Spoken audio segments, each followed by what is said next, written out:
बिस्मिल्लाहिर्रहमानिर्रहीम। अस्सलाम वालेकुम दोस्तों।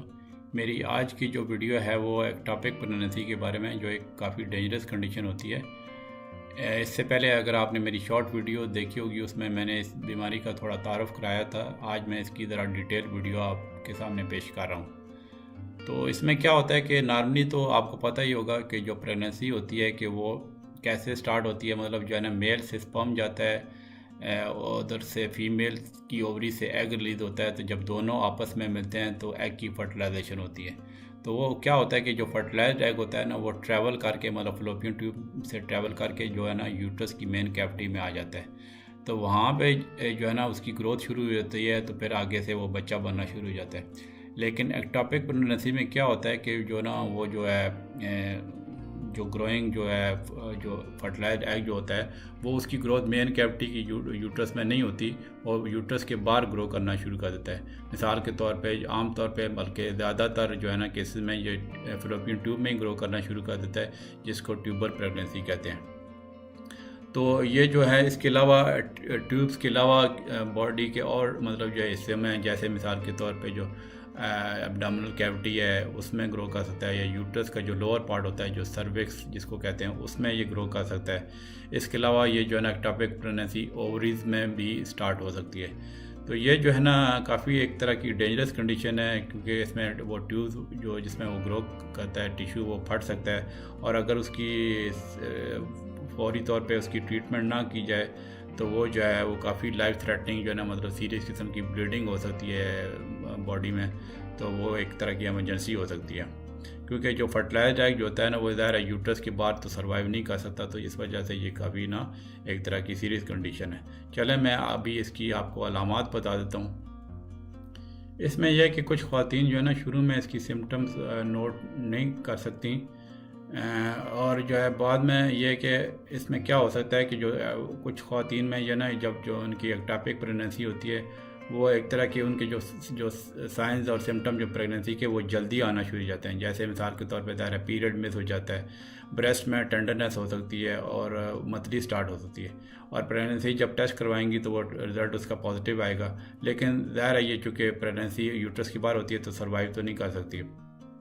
फिर यह है कि जो फर्टिलाइज्ड होता है, चूँकि वो प्रॉपर प्लेस में ग्रो नहीं करता, तो जिसकी जो जो मतलब साइंस एंड सिम्टम जो है ना प्रेगनेंसी के, वो जल्दी मतलब वो आना शुरू हो जाते हैं, मतलब नॉर्मल प्रेगनेंसी से जल्दी आ सकते हैं। तो उसमें एक तरह की अर्ली वार्निंग भी आ सकती हैं एक्टोपिक प्रेगनेंसी में। इसमें कि फ़र्स्ट जो उसके वार्निंग साइन होते हैं कि वो जो है ना एक तरह की वो लाइट किस्म की वजाइनल ब्लीडिंग होती है, और जो है ना पेल्विक पेन, मतलब उसमें दर्द हो सकता है जो लोअर पार्ट ऑफ एब्डोमेन में, ठीक है। और अगर जो फ्लोपियन ट्यूब से जब ब्लड अगर लीक होना शुरू हो जाए तो जो है ना आप उसका जो है एक तरह शोल्डर में मतलब एक तरह का पेन हो सकता है। और कभी कभी ये भी महसूस होता है कि एकदम से जो है ना, मतलब जो है ना टॉयलेट की हाजत हो रही है। और उसकी जो सिम्टम बेसिकली डिपेंड करता है कि जो जो ब्लड जो लीक हुआ है उससे वो कहाँ पे कलेक्ट हुआ है। और जब वो लीक होता है तो उससे फिर नर्व्स जो है ना वो चढ़ जाती हैं। तो नर्व्स जहाँ पे चढ़ती हैं तो उस वजह से उसके हिसाब से इसकी सिम्टम्स होती हैं। अब फिर ये कि इसमें एमरजेंसी सिम्टम भी हो सकती हैं। अगर मिसाल के तौर पे वो फ्लोपियन ट्यूब में उसकी ग्रो करना, उसकी कंटिन्यूस ग्रोथ शुरू हो जाती है, तो वो जो ट्यूब्स जो है ना फ्लोपियन ट्यूब, वो रप्चर हो सकती हैं। और रप्चर होने की वजह से बहुत ज़्यादा हैवी ब्लीडिंग हो सकती है पेट के अंदर। और वो जो है ज़ाहिर है जब बहुत ज़्यादा हैवी ब्लीडिंग होएगी तो फिर जो है खातून जो शॉक में जा सकती है, और बहुत ज़्यादा चक्कर आ सकते हैं। अगर शॉक में नहीं भी गए, मतलब शुरू में चक्कर आ सकते हैं, और बिल्कुल जो है ना मतलब उसकी बेहोशी की वो जो है कैफियत हो सकती है। तो इस तरह की अगर जो है सिम्टम, अगर मिसाल के तौर पे जो शदीद किस्म का पेट में दर्द जो है ना, और वजाइनल ब्लीडिंग शुरू हो जाए, और चक्कर आना शुरू हो जाएँ, और या फेंटिंग हो जाए, तो या शोल्डर पेन हो जाए, तो इस सूरत में फौरी तौर पे आप डॉक्टर से रब्ता करें, क्योंकि ये ज़ाहिर है कि एमरजेंसी की सूरत तैयार हो जाती है। अब मैं इसकी कॉजेज़ बताता हूँ कि ये क्यों होती है। ज़्यादातर तो केसेस में, जैसे मैंने पहले भी बताया था, कि ये ट्यूबल प्रेगनेंसी होती है, मतलब फ्लोपियन ट्यूब में ये जो है ना मतलब उसकी ग्रोथ शुरू हो जाती है। तो उसमें ये होता है कि जो फर्टिलाइज्ड एग होता है ना, वो जो अब जो यूट्रस की तरफ वो ट्रैवल नहीं कर सकता, वो एक तरह का रुक जाता है, रुकावट आ जाती है उसके रास्ते में। और क्योंकि ये ना कि अगर लेट से कि फ्लोपियन ट्यूब डैमेज हो, जैसे इन्फ्लेमेशन वगैरह से, या इन्फेक्शन, अगर प्रीवियस मतलब पास्ट में कोई इन्फेक्शन हो जाए, डैमेज हो जाए, तो उधर ही वो रुक सकता है जो फर्टिलाइज्ड एग होता है। तो उस वजह से वो उधर ही ग्रो कर सकता है। फिर यह कि हार्मोनल इम्बैलेंस हो या फिर जो है ना जो फर्टिलाइज्ड एग की जो है वो उसकी अब नॉर्मल डेवलपमेंट हो, तो ये भी एक कॉज हो सकती है एक्टोपिक प्रेगनेंसी की। चलें अभी मैं इसके आपको रिस्क फैक्टर बता देता हूँ। इसके जो रिस्क फैक्टर होते हैं उसमें यह कि अगर लेट से किसी की previous history of ectopic pregnancy, मतलब एक खातून को पहले भी एक्टोपिक प्रेगनेंसी हो चुकी है तो उसको दोबारा से रिस्क हो सकता है। फिर यह कि इन्फ्लेमेशन या इन्फेक्शन अगर लेट से किसी खातून को हुआ है, जैसे कोई सेक्शुअली ट्रांसमिटेड डिजीज जैसे गोनोरिया और क्लेमिडिया जो है इन्फेक्शन का इन्फेक्शन अगर हो तो वो जो है ना ट्यूब्स की इन्फ्लेमेशन काज करते हैं, तो उससे जो है ना वो जो रिस्क बढ़ जाता है एक्टोपिक प्रेगनेंसी का। मैंने इससे पहले वीडियो बनाई है एक पेल्विक इन्फ्लेमेटरी डिजीज़ के बारे में, वो भी आप वीडियो ज़रूर देखिएगा क्योंकि वो ज़ाहिर है उसमें भी वो सेक्शुअली ट्रांसमिटेड इन्फेक्शन होते हैं। तो उससे मतलब ये ना कि जो क्लेमिडिया और जो गोनोरिया के इन्फेक्शन होते हैं वो अगर वो ट्यूब्स को बाद में इन्फ्लेम कर दें तो उससे एक्टोपिक प्रेगनेंसी का भी रिस्क बढ़ जाता है। इसके अलावा फिर एक और रिस्क फैक्टर होता है कि जो ख़वातीन फर्टिलिटी की कोई ट्रीटमेंट करा रही हैं, जैसे IVF होता है, इन विट्रो फर्टिलाइजेशन होता है, या उसके साथ मिलती जुलती कोई ट्रीटमेंट करा रही हैं तो उससे भी थोड़ा रिस्क बढ़ सकता है। इसके अलावा अगर जो फलोपियन ट्यूब की कोई सर्जरी हुई हो, मतलब जो है ना कोई ब्लड से क्लोज फलोपियन ट्यूब या डैम जो है ना उसको करेक्ट करने के लिए, या जो है ना मतलब जो है ना कोई पहले सर्जरी हुई है तो वो ज़्यादा रिस्क बढ़ सकता है। फिर यह कि बर्थ कंट्रोल अगर लेट से कोई एक वैसे तो एक डिवाइस होती है इंट्रा यूट्राइन डिवाइस जिसको कहते हैं, तो वो जो है वो बर्थ कंट्रोल में वो आमतौर पे ख़वातीन इस्तेमाल करती हैं। उससे तो वैसे बहुत कम चांस है कि उसके बावजूद भी प्रेगनेंसी हो जाए, लेकिन लेट से कि किसी ने IUD रखवाई हुई है और उसके बावजूद अगर लेट से प्रेगनेंसी हो जाए तो वो ज़्यादातर चांस ये हो सकता है कि एक्टोपिक होगी। इसके अलावा एक और मेथड है ट्यूबल लाइगेशन, जिसमें एक परमानेंट मेथड होता है कि बर्थ कंट्रोल का, जिसको जो ट्यूब्स को जो टाई कर देते हैं, तो उसमें भी वैसे प्रेगनेंसी होने का इतना कोई रिस्क नहीं है, लेकिन लेट से अगर हो जाए तो फिर उसमें भी एक्टोपिक का चांस होता है। फिर यह है कि इसके अलावा एक रिस्क फैक्टर है कि जो ख़वातीन स्मोकिंग करती हैं, ख़ास तौर पे जो प्रेगनेंसी के से पहले बिफोर मतलब गेटिंग प्रेगनेंट, तो उससे जो उनको रिस्क बढ़ सकता है। अब इसकी मैं कॉम्प्लिकेशन बता देता हूँ। इसकी कॉम्प्लिकेशन जो सबसे बड़ी कॉम्प्लिकेशन है कि ज़ाहिर है ये चूँकि यूट्रस के बाहर ग्रो कर रही है, आमतौर पे फलोपियन ट्यूब में ही ये ग्रो करती है एक्टोपिक प्रेगनेंसी, तो वो जो है वो ट्यूब फट सकती हैं, और अगर उसकी ट्रीटमेंट फौरी तौर पे ना की जाए तो जो ट्यूब्स की वजह से जो रप्चर होता है वो सीरियस किस्म की लाइफ थ्रेटनिंग ब्लीडिंग हो सकती है, जब मतलब जो है ना वो शॉक में जा सकती है खातून। तो ये जो है ना काफ़ी मतलब इस हिसाब से ये डेंजरस कंडीशन है।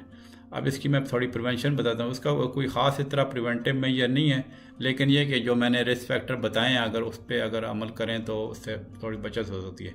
जैसे मतलब यहाँ पे ख़ास तौर पे वेस्टर्न कंट्री में तो ये गर्लफ्रेंड बॉयफ्रेंड का वो चक्कर कॉमन है, और बहुत लड़कियों के बहुत ज़्यादा मल्टीपल पार्टनर होते हैं, तो वो जो है फिर वो एहतियात भी नहीं करती हैं और प्रोटेक्टिव सेक्स नहीं होता, तो वो जो है ना ज़ाहिर है वो फिर इन्फेक्शन का चांस है, तो उससे ज़ाहिर है ट्यूब्स का जो है बाद में इन्फ्लेमेशन हो सकती है, जिसकी वजह से एक्टोपिक प्रेगनेंसी का चांस बढ़ सकता है। फिर यह है कि जैसा मैंने स्मोकिंग को बताया, अगर कि स्मोकिंग से रिस्क पड़ता है, तो जो खातून अगर स्मोक नहीं करेंगी तो फिर ज़्यादा रिस्क कम हो जाएगा।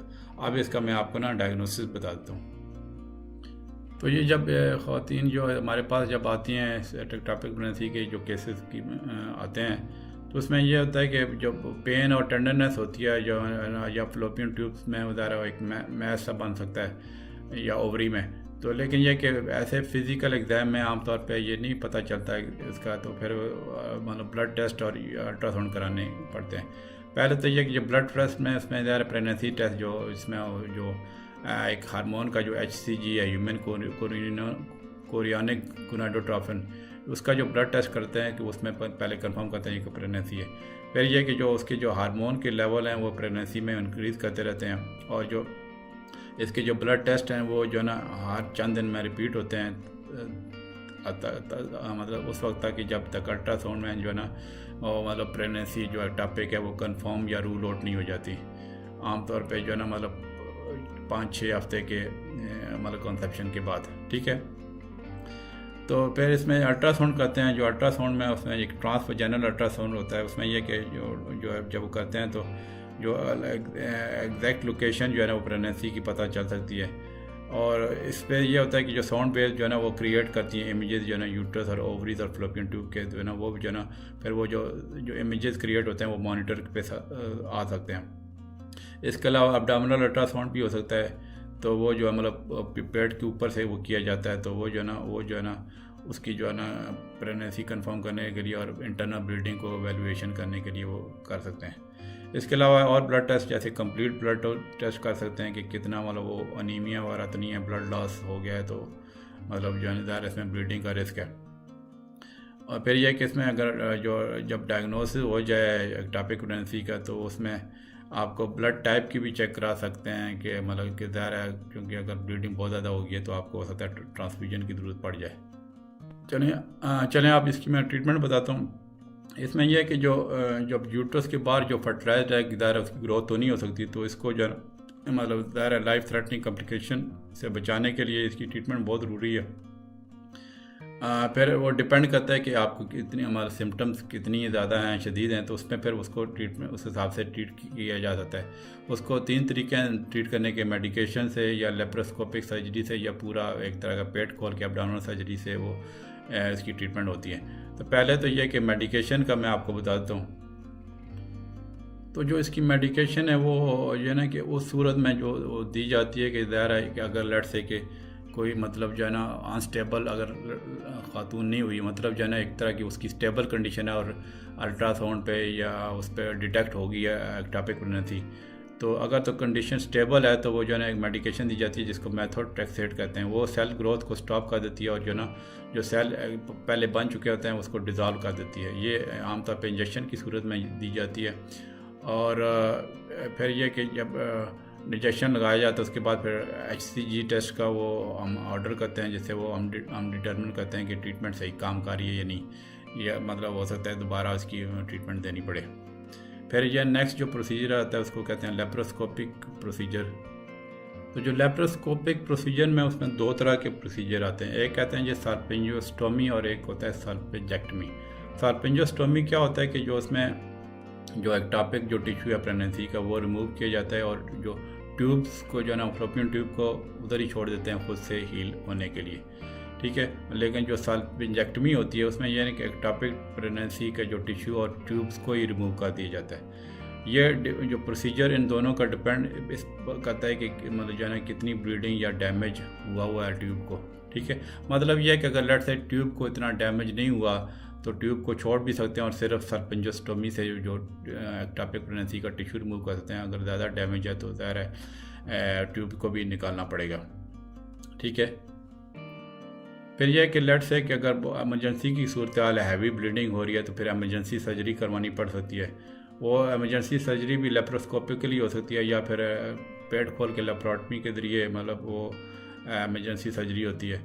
तो इसमें भी कुछ वैसे तो कम ही होता है, लेकिन ये कि कुछ केस में फिर भी हम फ्लोपियन ट्यूब प्रिजर्व कर सकते हैं। तो लेकिन यह कि आमतौर पे अगर रप्चर हो जाता है तो ट्यूब का, तो वो रप्चर जो ना वो ट्यूब को भी निकाल देते हैं। तो ये इसमें यह कि सपोर्ट और कोपिंग भी बहुत इंपॉर्टेंट होती है, क्योंकि ज़ाहिर है कि ये एमरजेंसी की और डेंजरस सूरत हाल हो सकती है। तो अगर लेट से किसी प्रेगनेंसी का जब वो लूज़ हो जाती है मतलब ख़त्म हो जाती है तो एक तरह का डिवेस्टेटिंग और इमोशनल अपसेट हो सकती हैं ख़वातीन, ठीक है। तो इसमें फिर ये कि ज़ाहिर हम उनको तसल्ली देते हैं कि लेट से अगर उनकी ट्यूब रिमूव भी होगी है, रप्चर होगी है, तो दूसरी ट्यूब अगर वो मतलब सही है तो वो जो है उस दोबारा उनकी एक तरह की उनको तसल्ली देते हैं कि दोबारा वो प्रेग्नेंट हो सकती हैं, क्योंकि हर खातून में 2 ट्यूब होती हैं दोनों साइड पे। तो अगर एक ट्यूब अगर एक साइड से रिमूव भी कर दी जाए तो दूसरी ट्यूब से जो ना वो दोबारा प्रेग्नेंट हो सकती है। तो फिर यह कि इसमें ये भी हम बताते हैं कि लेट से कि अगर दोनों ट्यूब का डैमेज हो जाए तो अगर दोनों निकालनी पड़े तो फिर यह है कि IVF एक तरीका है जिसमें यह होता है कि जो है ना वो एक तरह का ये समझ लें कि जो एग और स्पर्म को जो है ना वो बाहर उसकी करते हैं और फिर वो जो है ना उसमें ट्यूब में दाखिल कर देते हैं।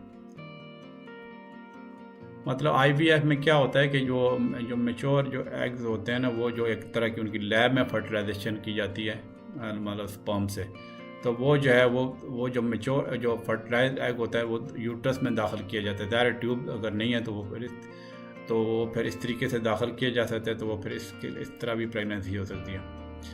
तो इसमें फिर ज़ाहिर है फिर काफ़ी कुछ इमोशनली अपसेट होती हैं ख़वातीन, तो क्योंकि रिस्क भी दोबारा भी बढ़ सकता है। तो एक्टापिक प्रेगनेंसी का तो ऐसी सूरत में फिर यह है कि जिन ख़वातीन को हम ये रिकमेंड करते हैं कि जिनको एक्टापिक प्रेगनेंसी की हिस्ट्री है, अगर वो सेकंड टाइम दोबारा जब प्रेग्नेंट हो जाएं तो उनको सही तरह के अपने चेकअप जल्दी कराना चाहिए, ब्लड टेस्ट और अल्ट्रासाउंड रेगुलरली, ताकि जो है ना उनकी कंडीशन मॉनिटर करेंगे, आइंदा कोई रिस्क तो नहीं है। तो ये थी जनाब मेरी वीडियो एक्टापिक प्रेगनेंसी के बारे में। मुझे उम्मीद है कि ये वीडियो पसंद आई होगी। ये जो है ना मेरी वीडियो जो है ख़ास तौर पे, वैसे तो बहुत सारी मैंने वीडियोस अपने चैनल पर डाली हैं, कुछ एमरजेंसी की हैं, तो वो जो है आप सारी वीडियो तो मतलब शुरू से लेके आखिर तक देखा करें, क्योंकि कोई इंपॉर्टेंट पॉइंट अगर आप मिस कर दें तो फिर आप ही का नुकसान है। क्योंकि मेरा जो चैनल भी इसका मकसद ही है इंसानियत की खिदमत। तो इसकी हर डिजीज़ का जो भी मैं डिस्कस करता हूँ उसकी एक से मतलब A to Z चीज़ें इंपॉर्टेंट होती हैं। इस वजह से मेरी वीडियोस को आपको ध्यान से देखा करें शुरू से आखिर तक। और अगर अभी तक आपने चैनल मेरा सब्सक्राइब नहीं किया तो ज़रूर करें और घंटी के निशान पे क्लिक करें और ऑल के ऑप्शन सेलेक्ट करें, ताकि जो भी आने वाली वीडियो हैं वो बर वक्त आप तक पहुँच सकें। और अगर आपको वीडियो पसंद आती है तो उसको लाइक करना ना भूलें, और जो है फिर शेयर ज़रूर करें अपनी फैमिली फ्रेंड के साथ। इसके अलावा सोशल मीडिया जैसे फेसबुक ट्विटर पे शेयर करें, क्योंकि ये इंसानियत की खिदमत का चैनल है। और जब आप शेयर करेंगे दूसरों के साथ तो यह है कि ज़ाहिर है आप भी इस कार्य खैर में हिस्सा ले सकते हैं। चलें ठीक है, इंशाल्लाह मिलते हैं अगली वीडियो में। ओके जी, अल्लाह हाफ़िज़।